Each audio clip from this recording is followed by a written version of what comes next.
Hello and welcome to the quick take after Fulham's 2-0 defeat here at the brand new Hill Dickinson Stadium. It's like a return to the good old days, Fulham being shit at Everton away. I'm joined by Elizabeth Barnard. Hello. Hi Sammy, how are you? I'm okay. I mean, look, let's focus on the positives. It's been a fun day. It's been a great day. Football aside, I think so many people came up to Everton. So many Fulham fans we know. The away end was bouncing. First time at the Hill Dickinson. Very impressive new stadium. Great day. It's just such a shame about the game. But yeah, very positive aside from that. Yeah, obviously a 2-0 defeat today. Pretty insipid stuff from Fulham. A goal just before half-time in the first half stoppage time, and then a Michael Keane header. I mean, it could have been 5-0 today if it weren't for the linesman's offside flag. They had the ball in the net a hell of a lot of times today. I mean, the lineup came out. It was the old double pivot of Berger and Lukic. Look, I understand why Marco plays that, and I understand that he wants some control in the game, but yeah, I think in hindsight, especially after the fact that playing Iwobi in the middle against Wolves was so positive, feels like a real step backwards, and just felt like we were just second best today. I'd have no arguments about this result. Yeah, absolutely agree. And as you say, those offside decisions, there wasn't a decision that went against us today, and we still managed to lose 2-0. Even though those offsides were, I assume, correct. They were all checked by VAR. With the lineup, that I had wanted to have Lukic and Berger in the middle before the game. I thought it provided more solidity. I thought Everton away, it's a tough place to go. Moyes, very organised manager. We do need to do something a little more special than, a little more solid than what we did against Wolves, who are obviously terrible at home. Having said that, I think with hindsight, I was wrong, and we really didn't need more solidity. I mean, we did need solidity. We famously gave away quite a lot of goals and quite a lot of chances, but we really needed in attacking the 10, and it totally stifled us today. And I wasn't a fan of Iwobi in the 10, I'll be honest. Thought he had some moments and some sparks, but I think generally it stifled him, and I really, really think we missed Josh King from the start today. Yeah, we did. As you say, a lot of Everton disallowed goals in that first half. I can't really remember Fulham creating anything. I think there was the quite random free kick that we got in the D that Raul smashed into Alex Iwobi, which obviously wasn't great. I mean, it was coming, the goal, wasn't it? It felt like we'd got away with it twice. I was just hoping, please get to half-time here, because if we got to half-time 0-0, we'd ridden our luck. I actually might have given us a prayer at that point, but the timing of the goal, 45 plus 6, I believe it was, or maybe 45 plus 4, whatever it was, it's far from ideal. It's not great, is it? It is just, sports psychologists say that's the worst time to concede, and you definitely saw that on the Fulham players' faces and on the fans' faces as well. Atmosphere in the away end, which had been really good up to that point, definitely dropped after that. And it just, you're right, we rid our luck. This is why I can't be annoyed about the result, really. I think it's totally fair, because we had those two disallowed goals, both of which went to VAR. We're yet to watch back about how close the offside was, but clearly there was something that had to be checked there. And I just think going away, I mean, it's an away game, it's hard obviously, but giving a team that much space to do that much, I don't really think it's massively forgivable. I do think, though, there was an element, with the disallowed goals, it felt like we just kept falling foul to the same old trick. Everton put it to the back post to their big players like Tarkowski and stuff, and we just weren't stopping the crosses at source. We were just kind of allowing them that space to do that. Just felt like Everton had so much more space and time to do what they wanted to do with the ball. It felt like, you always know what you're going to get from a Moyes team. They're always going to be hard-working. But at times it felt like Everton were the better footballing team today. And haven't really seen that for a number of seasons, really. Where actually, I don't think we just got outplayed physically. I actually think we got out-footballed by a David Moyes Everton team. And that's no disrespect. I don't mean that in a bad way. It's just, I think it's just a sign of how they've grown and we've regressed. Yeah, I hugely agree. And I hope, Everton fans watching this, will have some grace to understand like what we mean by that. For our time in the Premier League over the last 3 years, we've seen an Everton team that has been threatened by relegation all 3 seasons in a row in some form or another, and obviously has escaped that every single time. But it feels like, you know, we've been solidly mid-table. We were hoping that we'd be able to come here and at least put up a fight and do something impressive, but we were just so comprehensively outplayed by David Moyes' Everton, and we saw it back in May as well, dare I say. It's a very similar game in some ways, in that we were just so much worse and they were just so much better. I spoke to Dave, who's an Everton fan, before the game about looking forward to the game, and he was saying there's a little bit of unease. It's 1 win in 8.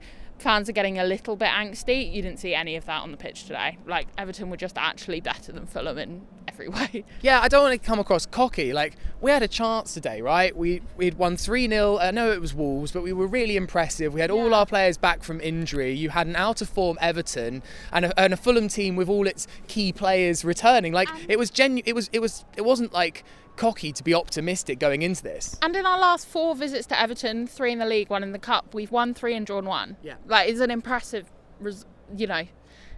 history here over recent years. Exactly. I think Fulham looked better after half-time. We obviously brought Josh King on for Sasha Lukic, which was the obvious substitution to make. Sasha Lukic was lucky not to get sent off, to be honest, for a second yellow. Yeah. Dan, who was next to me, put it right. That second Lukic challenge, if he hadn't have been booked already, I think that's a first yellow card. I think the referee decided that it wasn't enough for a second yellow, which obviously really isn't the rules of the game, but I think we got away with one. It was not, but also tactically it made sense, right? Because we were 1-0 down and clearly we didn't need the double pivot anymore. Josh King came on and I thought instantly made us look better for the first 15 minutes, and then for the first 5 minutes of when Muniz and Chukwueze came on, we really did look like we threatened, right? I think Harry Wilson deflected shot, went just over the bar. The key chance fell to Rodrigo Muniz. He has to do better there. I know he's only just got on the pitch and it's a decent Pickford save. He always has a good game against us, Jordan Pickford, but Muniz has to do better. Yeah, I mean, I don't know. With Muniz, that chance, Pickford always has a good game. He's a great goalkeeper. It was frustrating, and I thought those changes, Marco has a tendency not to make them soon enough, I thought. Well, do you think we should have been the triple substitution at half-time, bring them all on? Yeah. I mean, I would have rated it. It would have been bold. I don't think Raul, and I love Raul Jimenez, I don't think he was doing enough. And I think Muniz is... Yeah, Muniz has that energy, and I think Chukwueze has had that spark like so clearly against Wolves. Why are you not bringing all 3 on at half-time to actually change the game, rather than sitting on our hands for the first 10 minutes of second half, first 15 minutes of second half? I feel like we're throwing them away week after week, and we're lucky in some ways that Everton weren't creating more chances of scoring then. And I thought our brightest spell was definitely after Muniz Chukwueze came on, and we had that sort of, it felt like we were about to have a breakthrough moment, obviously not to be. This Fulhamish Quick Take is brought to you by My Kind of Cruise, the world's first cruise booking app and website. And what better escape from the upcoming cold winter months than escaping on a sea voyage? Sun on your face, drinks on tap, and you don't even need to miss a Fulham game, as most cruises actually show all the Premier League matches, even the 3 p.m. ones. My Kind of Cruise has unbeatable prices, and you can pay deposits as little as £1. So whether you're a seasoned cruiser or thinking about your first voyage, go to My Kind of Cruise, founded by a fellow Fulham fan. Download the app now from the Apple or Google Play Store, or head over to mykindofcruise.com and make sure you use the code Fulhamish at checkout for an exclusive discount. Everton rode a little bit of a storm. That Muniz chance, clearly the best one. And for me, the moment, because I always felt a 1-0, right? And I felt like with Muniz on the pitch and Chukwueze, I felt like Fulham are in this. Like, okay, yes, maybe it's just to try and get a draw here. The moment where the wind was just like sucked out of our sails is when Muniz has to go off injured. I mean, when I saw 9-11, I was thinking like, please tell me that's an Everton substitution and not a Fulham one. But I mean, he's obvious. It's not good. I mean, you don't come off after like about 10 minutes off of the bench if you're not quite badly injured. I'm seriously worried now. Yeah, I'm really, really concerned. I think Muniz has a lot more energy than Raul, and Raul has looked tired. And while he has had positive performances and moments in games, we need to have both strikers fit. And I think something that was slightly lost in the narrative of last season was that like, oh, Raul and Muniz between them have a goal every 2 games, which is about the rate of a first choice Premier League striker, so isn't that great? But actually that's between 2 players, and ideally your first and your second choice striker, one player should be having that and your second player should be having, you know, a goal every 4 games or whatever that looks like. And I think something that has been a real concern for Fulham's recruitment, and I know it's hard to recruit strikers, etc., but we're now in a position where we are so reliant on having both fit at the same time, and I think it is a huge problem for us, like really seriously going forward. If we can't really function or threaten as a team without both fit, that is a disaster. And also, when, you know, some teams can maybe not play a recognised striker and still look like they've got some attacking threat, we looked so toothless. Once it was, I mean, I'm not even sure what, I think Samu Chukwueze was playing up front. Yeah, Ryan Sessegnon was kind of up there from left back, just vibing at that point. It totally killed us. That's the thing. It's like, after that point, there's no need to talk about Fulham's attacking threat because there was none. Yeah. Yeah, I mean, it was just dead in the water. Michael Keane then scored the second just to, you know, kind of kiss it goodnight and send this match on its way to the heavens. I don't really know much about that goal. I mean, it's another one conceded from set pieces. Yeah. I don't know. I just feel a bit bereft at this point. I mean, it's tough from our point of view. We were at the other end of the ground. We haven't had a chance to watch it back. It does look like slightly poor defending. Yeah, it's hard to say. I think my concern is in terms of defending set pieces generally, but like as you said, we haven't watched it back and can't really say. But equally, like that game 1-0, 2-0 doesn't actually make that much difference to Fulham. The concern really is as soon as Muniz went off, we had nothing to offer. Yeah, exactly. I mean, it ended 2-0, and that was absolutely, like, I guess if it had stayed 1-0, you might have hoped that someone might hit and hope one, and there was a lot of frustration as well around, I felt, Sanderberg today. It feels like it's really seeping into the fan base.